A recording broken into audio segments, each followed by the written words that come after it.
Muy buenas tardes, muchas gracias a Jorge Luis Sierra y a Federico Anaya Gallardo por tomarnos la llamada para hacer este breve análisis de la reforma que incorpora a la Guardia Nacional al Ejército, a la Secretaría de la Defensa Nacional, porque vaya que sí ha sido un tema polémico. Entonces, pues un poco empezando por ahí, ¿cuál es el balance general? ¿Qué implica esto y a dónde nos podría llevar? ¿Estamos asistiendo a la militarización del país? No sé Bueno, más quién. allá de que Arturo siempre hace muchas preguntas y después de la jornada de ayer es un poco complicado para mí. Entonces yo les voy a pedir ahora sí un poquitito como de que empezar como desde el principio, ¿no?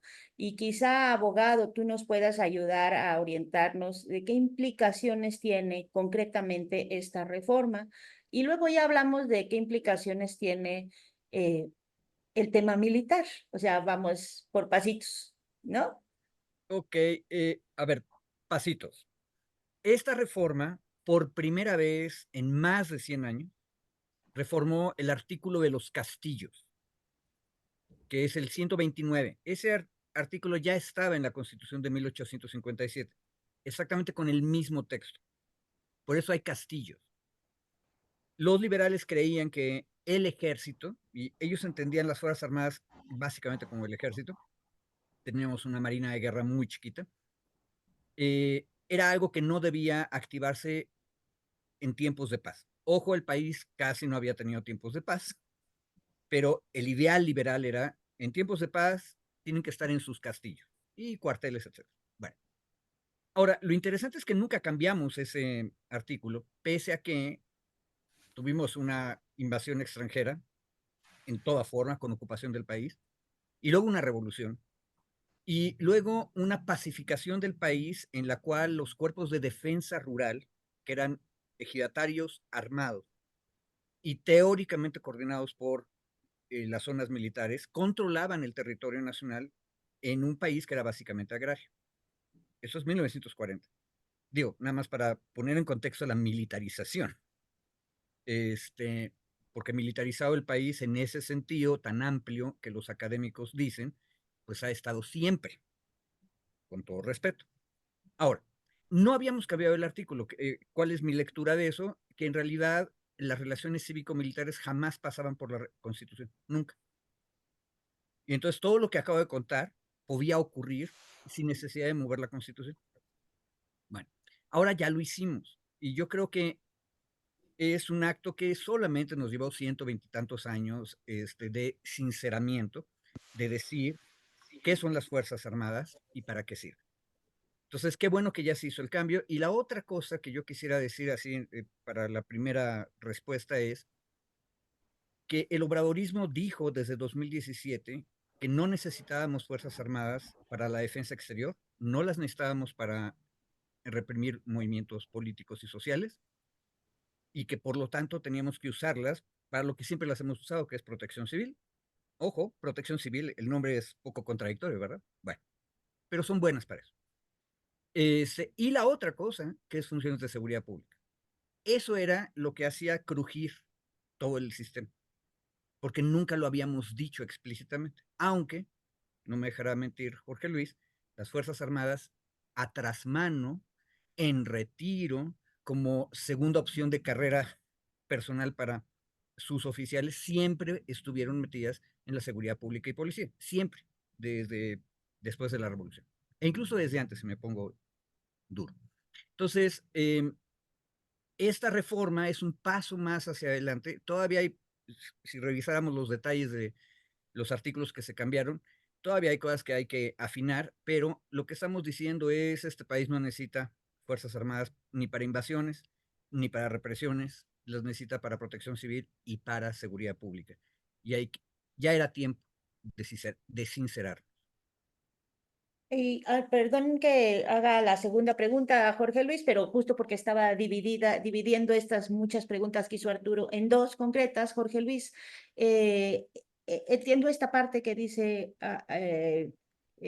Federico, que es en realidad se trata de legalizar algo que ya se hacía y que nunca se había dejado de hacer en realidad, ¿no? Por muchos motivos, pero desde tu perspectiva, porque tú conoces muy bien el tema de las Fuerzas Armadas y los ejércitos en distintos países, ¿cómo esto, digamos, es una cosa nueva o distinta de México o es algo que ocurre en otros países? Digo, pienso, por ejemplo, en la Policía Nacional de Colombia, que es la Policía Nacional y está muy militarizada, o en los carabineros de Chile, que son policías y y están bastante militarizados, o en la de Francia incluso, ¿no? Y otros países que yo las veo, pues son policías en realidad, no sé si dependen de las fuerzas militares o no, eso no lo sé, no lo tengo claro, pero son policías que tienen un alto nivel de capacitación de forma militar, ¿no? Estas es que estoy diciendo. Entonces, más bien, desde esta ignorancia que tenemos de cómo funcionan las Fuerzas Armadas en distintos lugares, yo quisiera que tú, pues, nos expliques un poquito si esto es muy atípico o más bien más común en otros lugares, esto que acaba de pasar o lo que se está buscando hacer en México, ¿no? Que esto de, como dice Federico, legalizar algo que ya ocurre y que ha ocurrido mucho tiempo en México, que es este papel de las Fuerzas Armadas en labores de seguridad. Sí, muchas gracias por la pregunta. Espero que me escuchen bien porque el internet que tengo aquí es un poco lento. Pero sí, efectivamente, no es que la Gendarmería Nacional chilena esté militarizada, sino que siempre ha pertenecido al ejército. Siempre ha estado dentro de las Fuerzas Armadas. Lo mismo, por ejemplo, la Policía Nacional Colombiana está dentro de las Fuerzas Armadas. La Gendarmería Francesa también forma parte de las Fuerzas Armadas, entonces no hablamos de una militarización ahí. Y lo que sí es que los países están tendiendo a ocupar fuerzas intermedias, porque, digamos, la precisión de las amenazas contra la seguridad de un país las pueden enfrentar efectivamente las Fuerzas Armadas, el Ejército, en el caso de que sea una defensa nacional, pero por el lado de la criminalidad común lo enfrentan normalmente policías. Lo que pasa es que cuando un país se enfrenta a fuerzas que tienen, digamos, una capacidad de fuego, una capacidad de violencia que supera la delincuencia común, entonces ahí los países empiezan a recurrir a una fuerza intermedia cuando la capacidad de fuego que se requiere no es la del ejército, no es la capacidad máxima del ejército, ni se ocupa la capacidad mínima que ofrecen las policías. Entonces usan la capacidad intermedia, que son las guardias nacionales, que en este caso la mexicana es eso. Y la costumbre que hay puede ser tanto que pertenezca esa fuerza intermedia a las Fuerzas Armadas o que siga siendo una entidad que pertenezca a la policía, a los cuerpos policiales. Entonces, eso depende de cada país, depende de cada necesidad, depende de cada congreso, como lo ve. Aquí lo que me llama la atención es que la fuerza intermedia que se ha intentado formar, porque ya tenemos varios sexenios, desde el presidente Cedillo cuando hizo la Policía Federal Preventiva, que fue una primera ensayo de fuerza intermedia, que después eso siguió con el presidente Fox y siguió incluso con el presidente Calderón, aunque el presidente Calderón ya formó lo que sería la fuerza de la Policía Federal. Lo intentó hacer también el presidente Peña Nieto con la Gendarmería Nacional, que no fue aprobada y que el presidente Peña Nieto echó para atrás el movimiento que él había hecho. Pero Andrés Manuel López Obrador sí llevó a cabo la creación de la fuerza intermedia en forma mucho más estructurada. Entonces, primero me llama la atención que muchas políticas de seguridad que elige un gobierno se acaban con el sexenio y el siguiente presidente cambia las políticas del gobierno anterior, pero este presidente la cambió dentro de su propio sexenio. Entonces creó la Guardia Nacional de Orden Civil y después dentro de su propio sexenio cambia la Guardia Nacional y la pasa o la regresa a las Fuerzas Armadas. Entonces, sí, lo que es extraño es el movimiento dentro de un solo gobierno. Me parece que refleja como una especie de ausencia de política de Estado. Parece ser como más bien es una política de gobierno, no como una política de Estado. Y cuando me refiero a que no parece ser una política de Estado, Me refiero a que no, esta reforma no fue acompañada de una serie de reformas que tenían que haber sido necesarias para hacer esta.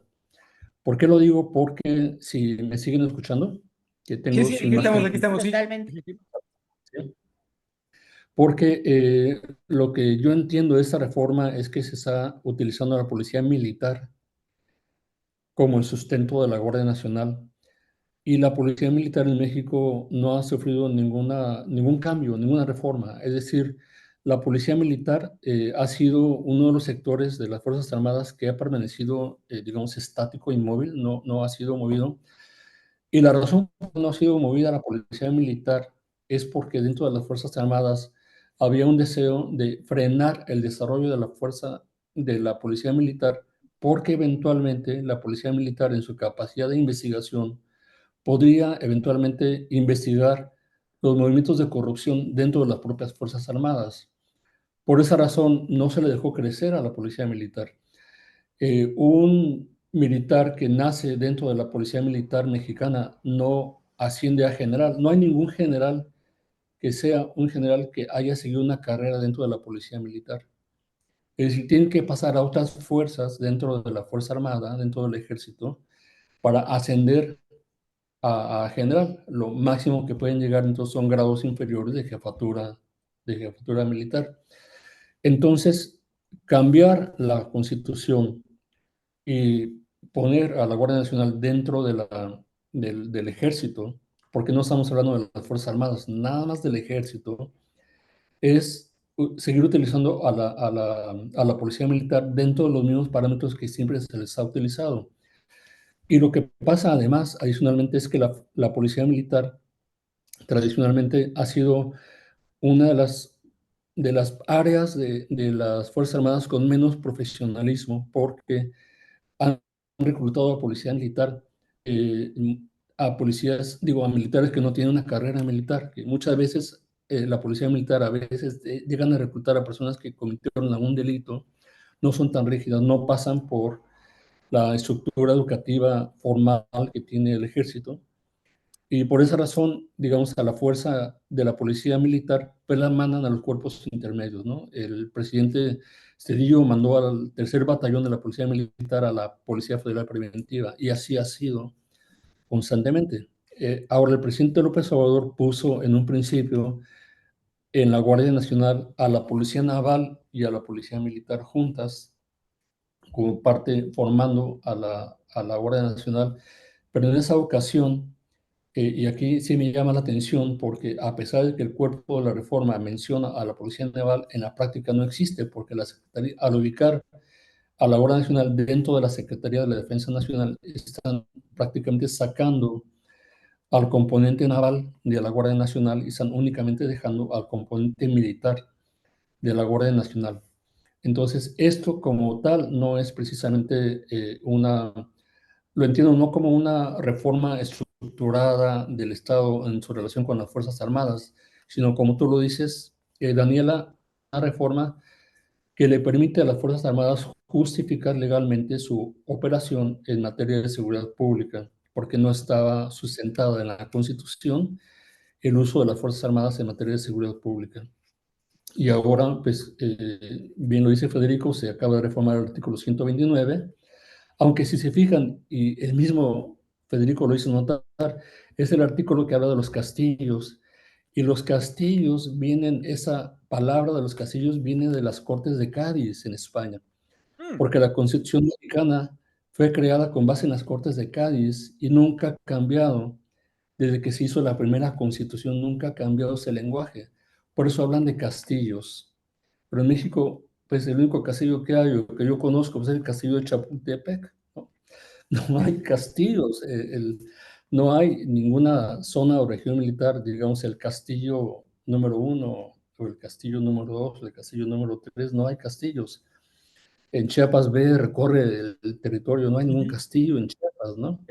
Sinaloa no hay castillos, no hay generales asignados a castillos. Entonces, ¿por qué razón hacer un cambio tan grande en varios artículos de la Constitución sin ni siquiera cambiar el propio lenguaje de la Constitución? Seguimos heredando a la legislación militar desde las Cortes de Cádiz, y en realidad no se está reformando nada. Es decir, estamos manteniendo la misma estructura, solamente que ahora la Fuerza Intermedia pues, pasa a pertenecer directamente a las Fuerzas Armadas. No es extraño y no creo que compita con un tema democrático, porque en Estados Unidos, pues, la fuerza intermedia, la que se usa de manera interior, pues es precisamente la Guardia Nacional.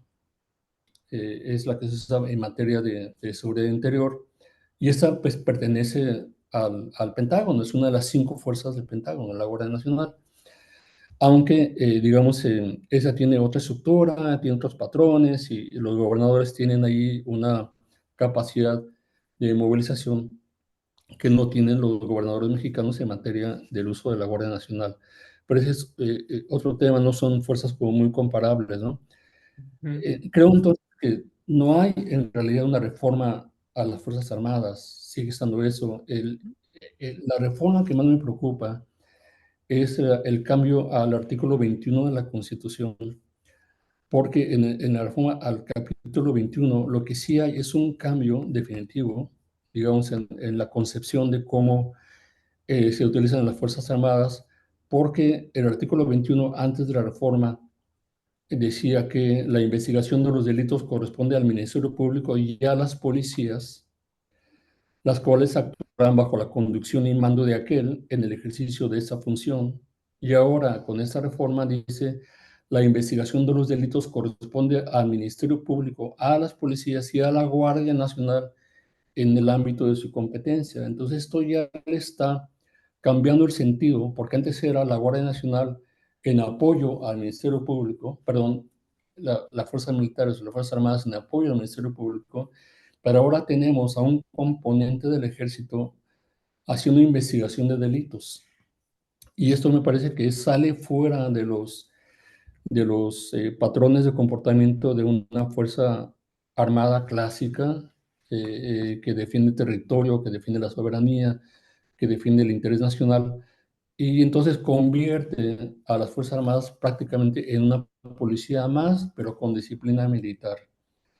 Eso es, digamos, no es que esté ocurriendo una militarización de México, está ocurriendo una polización de las Fuerzas Armadas, bajándolas al nivel de una policía y poniéndolas pues en un nivel de investigación igual en el Ministerio Público. Entonces ya el Ministerio Público ya no tiene en ese sentido, y a lo mejor aquí Federico tiene, digamos, como jurista, como abogado, tiene una apreciación más precisa que la mía, pero aquí me parece que el Ministerio Público ya no es entonces quien tiene la facultad de investigar, sino ahora también tenemos investigadores judiciales y militares, y no veo yo en ninguna zona del entrenamiento militar nada que los haga ser a ellos como en realidad eh, hábiles o con la capacidad suficiente como para investigar, si ni siquiera a la policía militar le han dejado investigar internamente los propios delitos que se puedan cometer. Vaya cambios. Y creo que esto nos resuelve un poco la duda esa, que si era una militarización o una politización del ejército, ¿no? Alguien decía algo así en Twitter. Federico. Ah, pues mira, precisamente, ya Federico lo ha decía yo dicho varias que veces. alguien se lo había leído, alguien muy inteligente.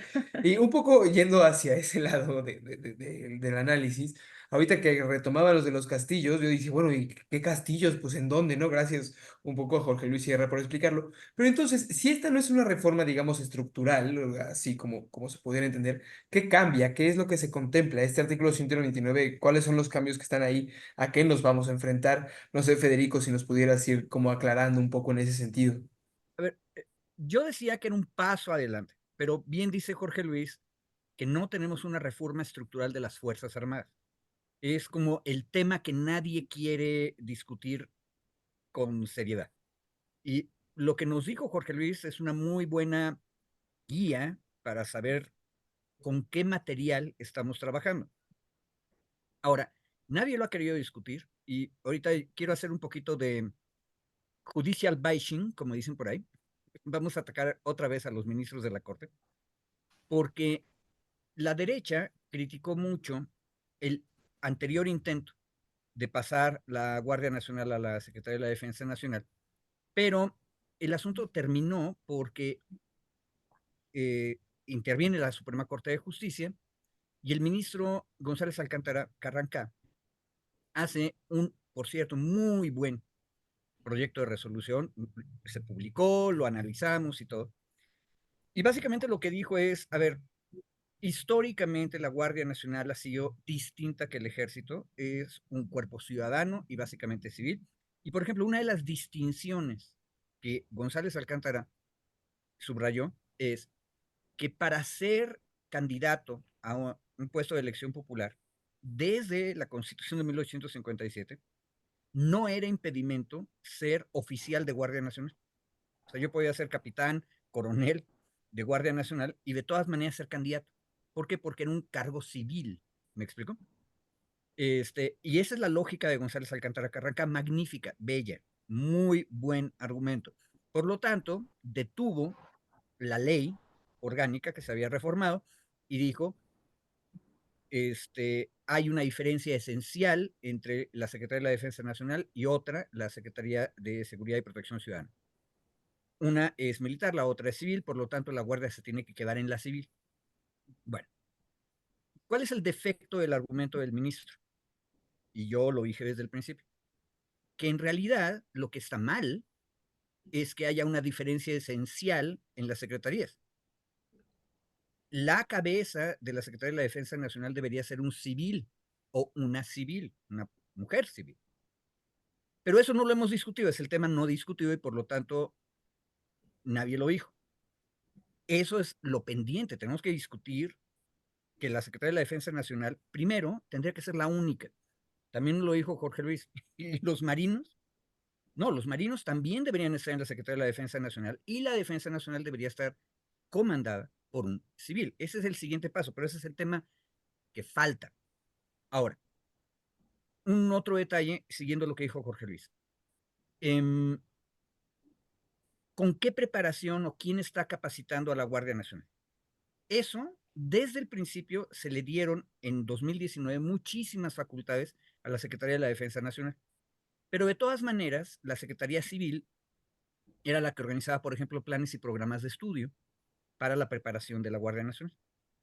Bueno, la reforma del 22, la que se fue a la Corte, también le daba esas facultades de planes y programas de estudio a la Defensa Nacional.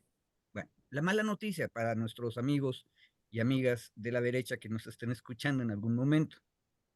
El ministro González Alcántara Carranca no declaró inconstitucional eso. Esa sección, la sección de la Defensa Nacional es la que capacita, educa y hace planes y programas de estudio, dijo que era constitucional. Entonces eso está en la Defensa Nacional desde 2022. Digo, para que no nos espantemos. Y el problema es lo que ahorita nos acaba de enseñar Jorge Luis, que la Secretaría de la Defensa Nacional nunca le había dado importancia al tema de lo policial por razones completamente internas, de interés interno. Eso es gravísimo. Pero no lo hemos discutido porque el tema militar, no sé, Jorge Luis, por qué, pero a todo el mundo le da miedo o ¿Por qué roña. será? Tenemos algunos cuantos motivos para tener preocupaciones con ese tema. Nuestra historia no ha sido la de una, digamos, unas fuerzas militares muy cercanas a la población, Pero ¿no? por eso mismo no deberíamos dejar Entonces todo es en muy manos de los difícil generales. discutir algo que no le entendemos porque justamente siempre ha sido muy opaca, que esa es parte de la historia. Bueno, muy opaca, muy poco transparente, muy poco Claro, difícil de conocer, la conocen algunos y entonces es muy difícil que podamos discutir eso. Y es la parte, y ahí quiero entrar a preguntarle a Jorge Luis, ¿por qué es eso lo que nos pasa? Que no sabemos nada de los militares, o sea, incluso los periodistas pues hay dos o tres que se han especializado y todos los demás no entendemos cómo funcionan las fuerzas militares. Es muy difícil que esta discusión se pueda dar abierta cuando pues somos muy pocos los que entendemos cómo funciona.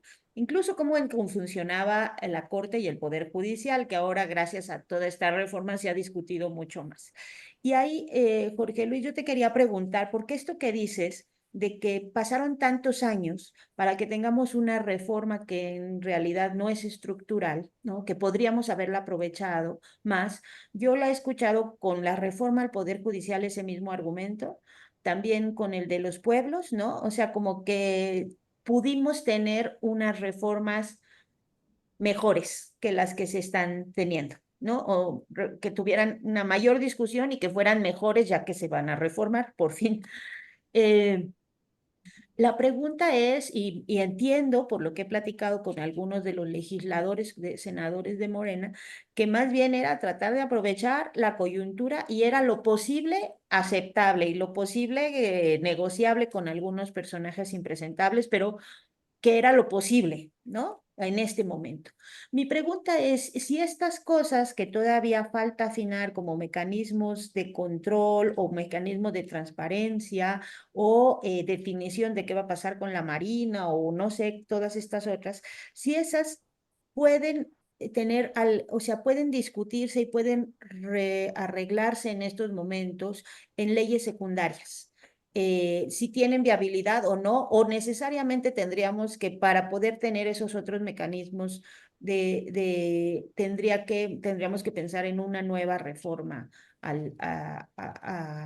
pues de estos artículos, ya no sé bien de cuáles exactamente, pero ahorita nos van a ir aclarando. Esa es como una pregunta, como un poco tratando de entender la línea de lo que sigue o de lo que tendríamos desde el periodismo y desde la sociedad civil que ir promoviendo, impulsando y dirigiendo hacia nuestras élites políticas. Hicimos, Daniela, un intento de comprender este tema de la reforma cuando hace varios años editamos un libro que se llama Las Fuerzas Armadas y la Constitución Mexicana.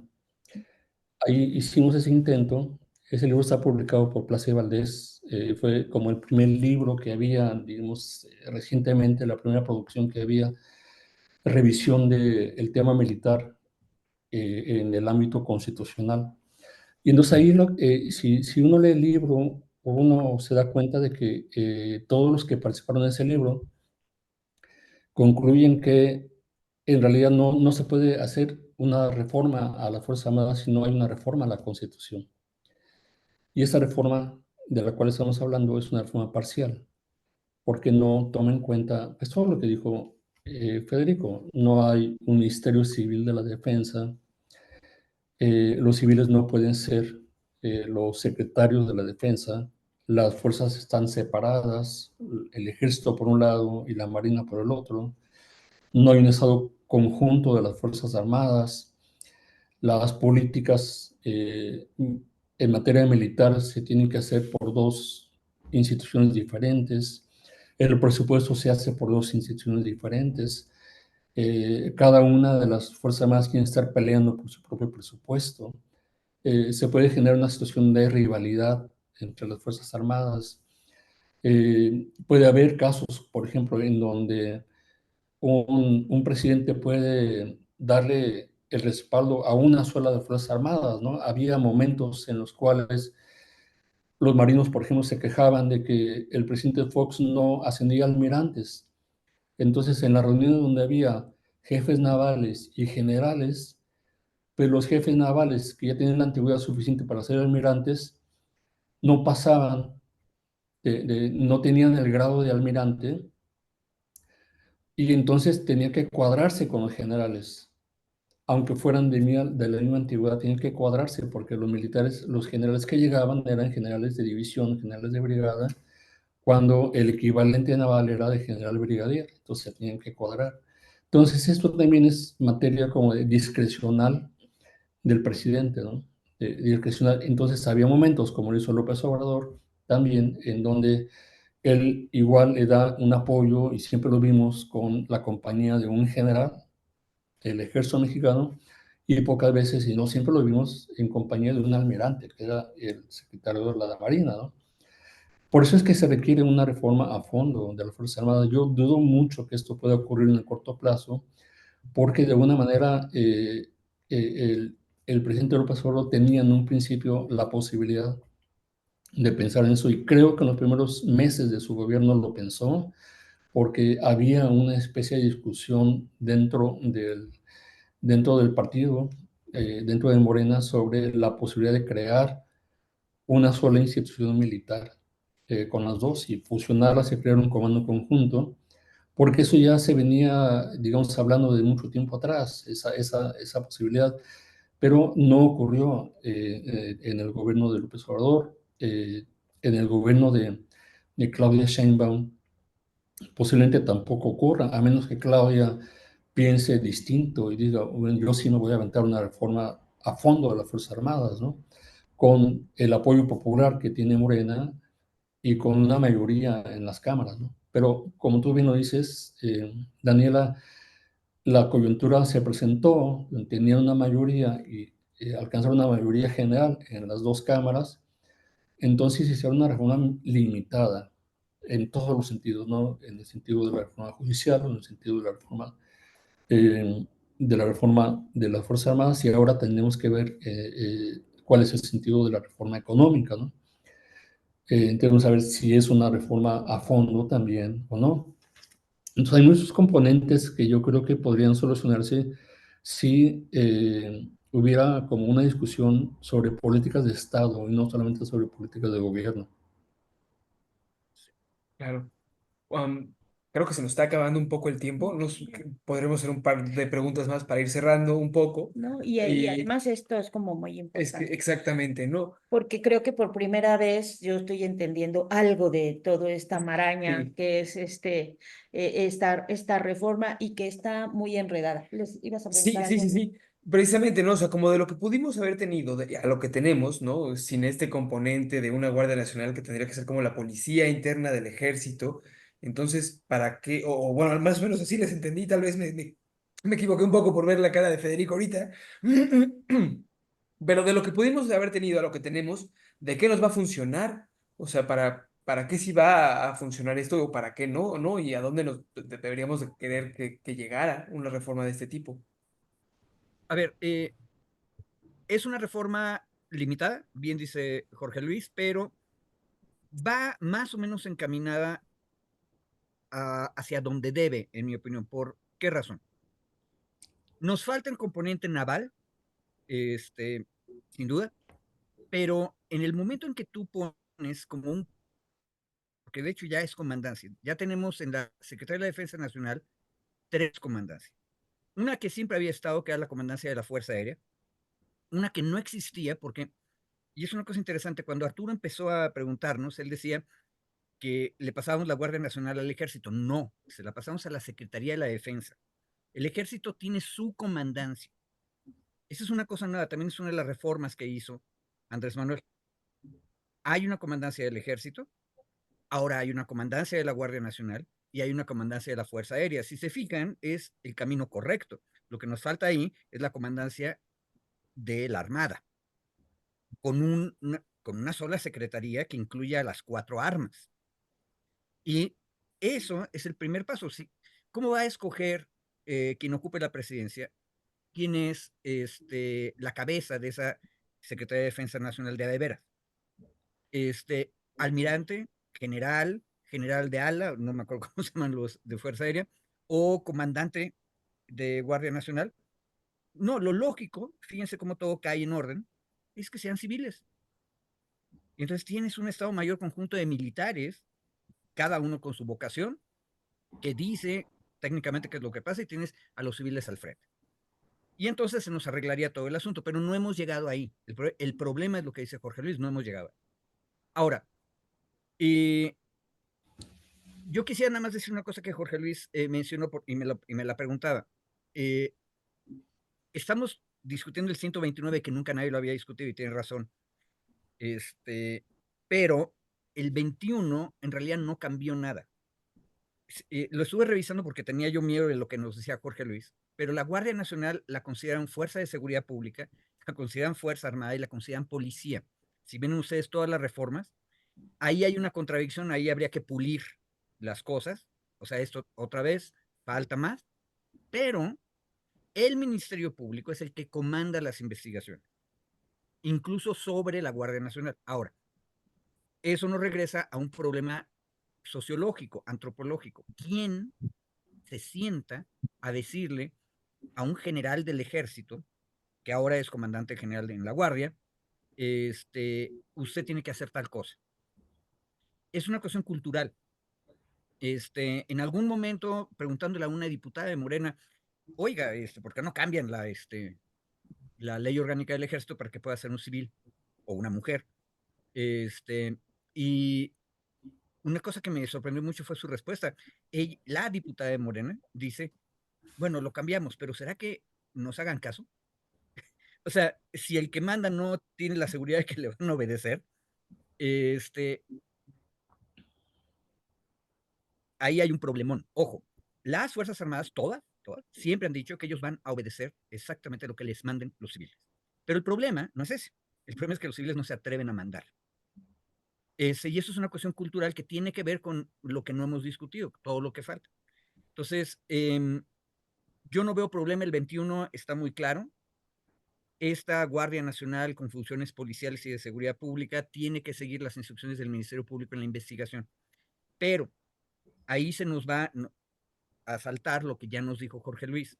Si la Guardia Nacional no tiene una formación policial profunda, inteligencia policial, capacitación para la investigación, o sea, necesitamos policías científicas que investiguen delitos. Y ojo, los delitos federales, que son los que tendría que especializarse la Guardia Nacional, son mucho más complicados que los delitos del foro común. Entonces necesitarían muchísima más especialización. Pero el problema es que nadie ha discutido cómo estamos capacitando a la Guardia Nacional. Entonces, si se fijan, como que sí hay una agenda clara y ya vamos avanzando en ella. Dani, no hay problema. Hasta en las mejores familias pasa. Clemenceau, el gran líder de la guerra contra los alemanes en 1914, una de sus frases serias es, son cosas tan importantes las militares que no las puedes dejar en manos de los generales, porque son importantes, pues cosa de ciudadanos. Entonces tenemos que meternos al asunto, son mal encarados, oscos, lo que tú quieras, pero son nuestros servidores. Y por otro lado, yo sí tengo confianza en que ellos sí están diciendo la verdad, que ellos van a obedecer. Ahora, si no obedecen, la cosa es gravísima. Pero ellos dijeron que lo van a hacer, démosles las órdenes, los civiles. A ver, y ahí entramos a otro asunto, que es, bueno, se tendría que reformar la ley orgánica de la Sedena para que, entiendo, la Sedena es la Secretaría, el Ministerio de la Defensa Nacional que pudiera tener todas esas policías. Digo, en el escenario maravilloso, que el ideal, ¿no? Y que, pues, más bien lo que tendría que reformarse es eso para que pudiera ser un civil el que estuviera a cargo de todas esas instancias. Tenemos una coyuntura muy particular porque venimos de pues ya 15 años de una cosa, de una violencia terrible que ha sido esto que se desató o que se detonó, porque ya había empezado desde la administración de Vicente Fox, pero se detonó con la guerra contra las drogas, o lo que así le llamó Felipe Calderón.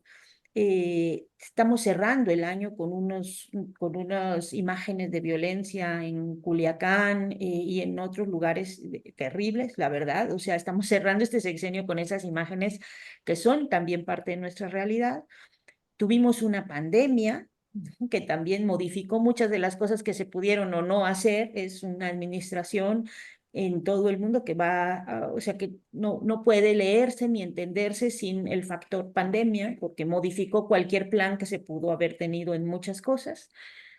Y con estas complejidades de, insisto, una Secretaría de la Defensa y unas Fuerzas Armadas que no se han caracterizado nunca por su cercanía, o por lo menos nunca desde que yo nací. A lo mejor en la época de Cárdenas, pues sí, ¿no? Pero no, ahorita nunca, o sea, los últimos 50 años no han sido precisamente cercanas a la población.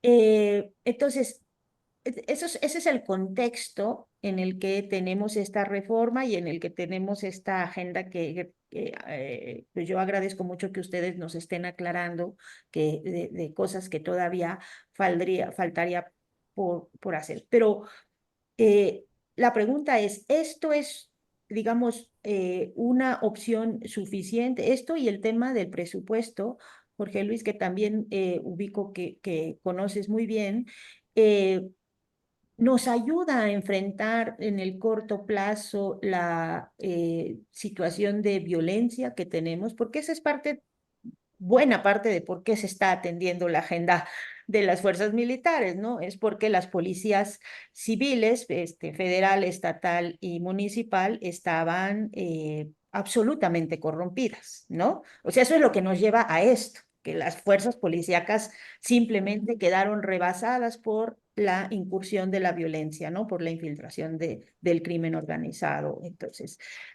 con esto que por lo visto es una reforma muy limitada y un paso muy pequeño, y el tema presupuestal, ¿tenemos alguna mínima herramienta para pensar que podemos enfrentar esta terrible violencia, Jorge Luis?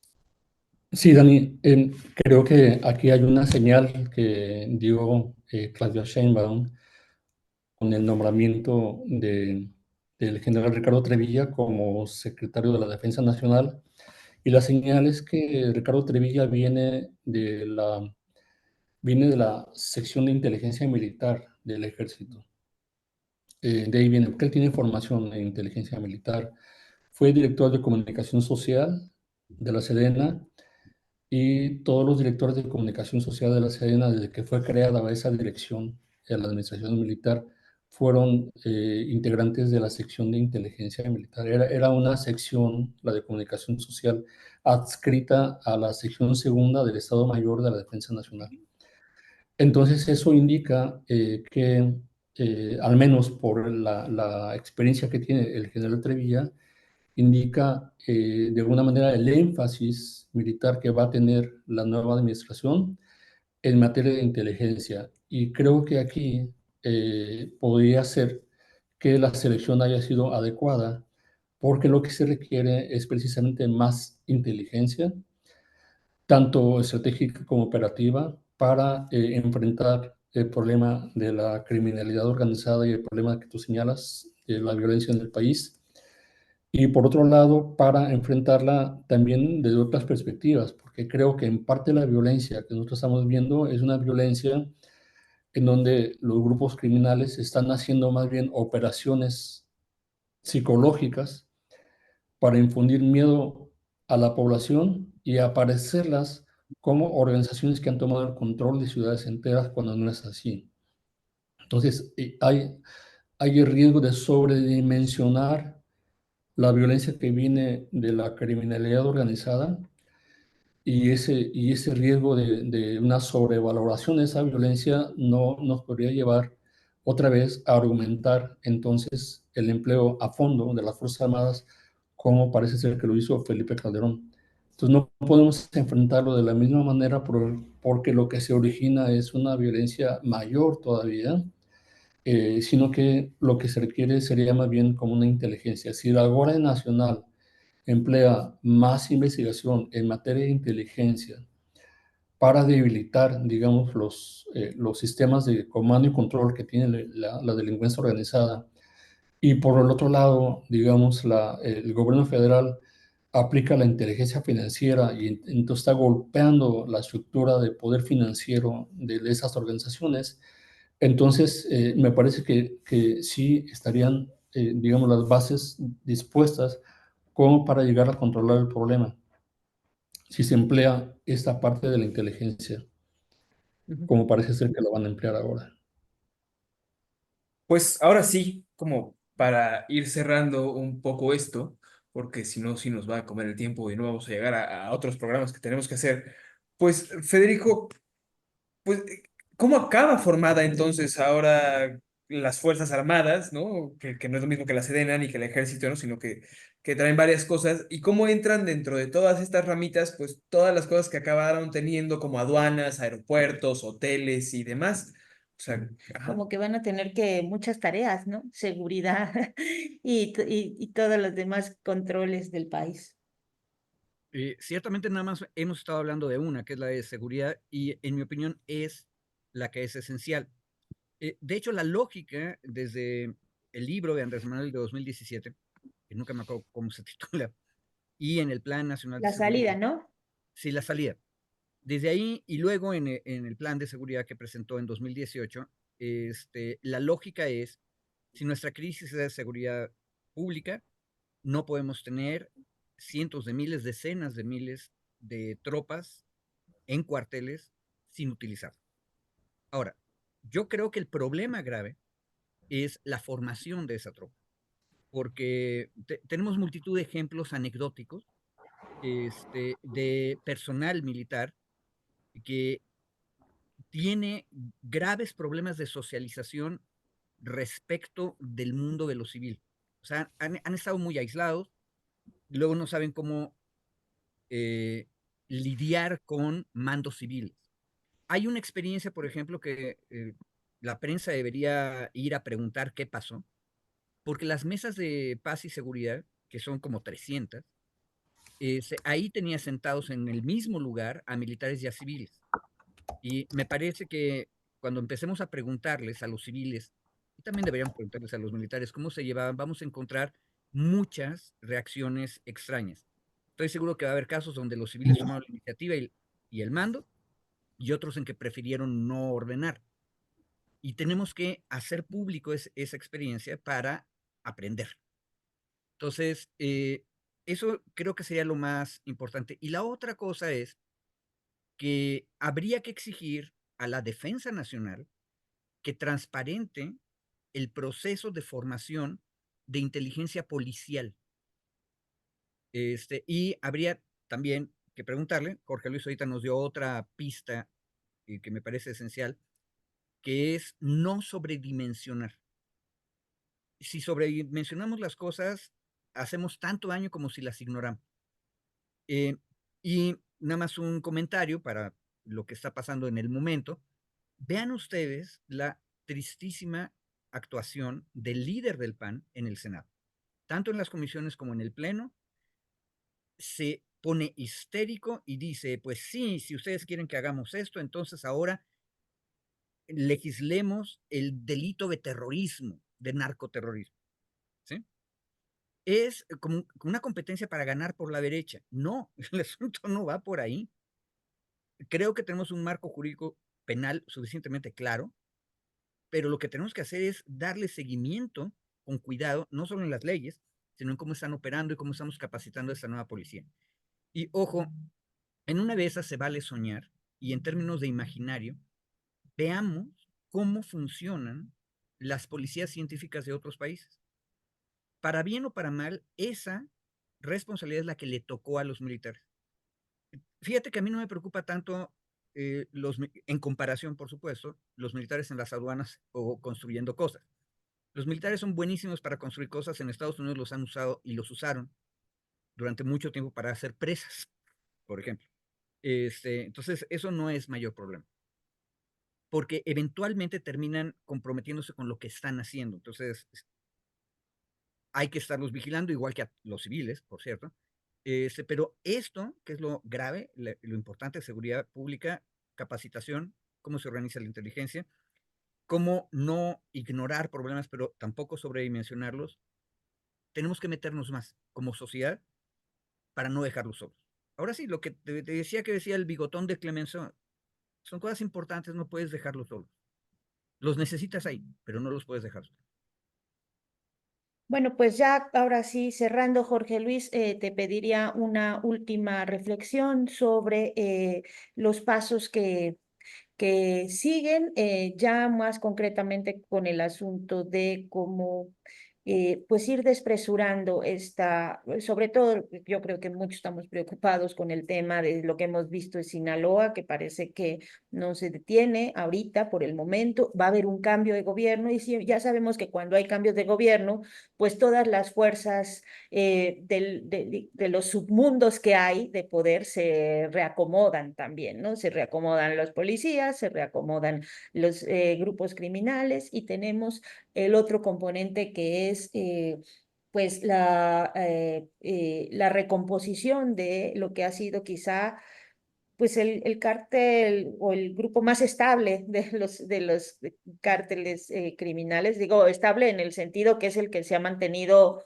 sin menos, o sea, con sobresaltos, pero como con un negocio, por decirle algún tema, pues de mucho tiempo en el país, ¿no? Sin tantos cambios de mano. Entonces, un poco que nos puedas delinear la agenda que nos queda, Jorge Luis, ¿qué ves que es prioritario, que tendríamos que poner atención, ponernos a estudiar desde el periodismo para saber qué contamos, qué historia vamos a contar en estos meses que vienen con este cambio? Creo que vamos a contar una historia muy importante. Va a haber un intento, creo que eso es algo que ya estamos viendo en Culiacán. Va a haber un intento de, digamos, alterar toda la función de gobierno en los primeros meses que esté la nueva presidenta del país, porque los grupos criminales van a intentar establecer, digamos, un posicionamiento de fuerza ante el nuevo gobierno y eso va a provocar, o eso puede provocar una situación de mucha inestabilidad en algunas partes del país. Eso podría orillar a la tentación de utilizar las Fuerzas Armadas de una manera mucho más a fondo, en una confrontación más generalizada. Lo que estamos viendo ahorita en Culiacán ha sido, digamos, también un ensayo de lo que podría ser, porque las Fuerzas Armadas, como ustedes lo han visto, no han optado por la opción de aplastar, digamos, a la movilización criminal, sino que se han dedicado más bien a una detención selectiva de integrantes con el fin de desmantelar la red antes de que crezca. Y el día de hoy fue precisamente que se dio la noticia de que habían arrestado a uno de los encargados de la seguridad de uno de los hijos del Chapo Guzmán. Entonces le han estado atinando eso a dirigir sus ataques como muy selectivos y están empleando, por supuesto, al sistema de inteligencia militar mucho más a fondo para enfrentar lo que está pasando ahí en Culiacán. Creo que eso es lo que podemos ver en esos momentos. Claro, hay una preocupación muy grande porque la población está realmente muy afectada. Emocionalmente, la violencia puede brotar en cualquier momento y los narcotraficantes están eligiendo supermercados, centros comerciales para hacer sus operaciones y esto amplifica la caja de resonancia de sus operaciones. Entonces, eso es, digamos, un ensayo de lo que estamos viendo ahora en materia de criminalidad dentro de contextos urbanos, que tanto las Fuerzas Armadas como el gobierno, como los propios grupos criminales están intentando establecer los nuevos lineamientos de la confrontación, tanto entre ellas como con el ejército mexicano. Así que vamos a enfrentar una situación en donde la propia policía mexicana va a tener que optar por una coordinación muy de cerca con la Guardia Nacional Mexicana, muy en el sentido como ya lo he manifestado con el tema de la inteligencia. Y por el otro lado, digamos, la presidenta Sheinbaum va a intentar entonces llevar a cabo toda la otra agenda que deja pendiente el presidente López Obrador en sentido económico, porque para allá está apuntando todo. No es tanto que se le hayan dado múltiples tareas a las Fuerzas Armadas, sino que las Fuerzas Armadas están haciendo cargo de los proyectos estratégicos del presidente, que tienen que ver con el corredor transísmico, sobre todo, y con esos grandes proyectos que tiene ese gobierno, que van a intentar posicionar a México en una situación económica muy diferente de la que ha sido hasta ahora, ¿no?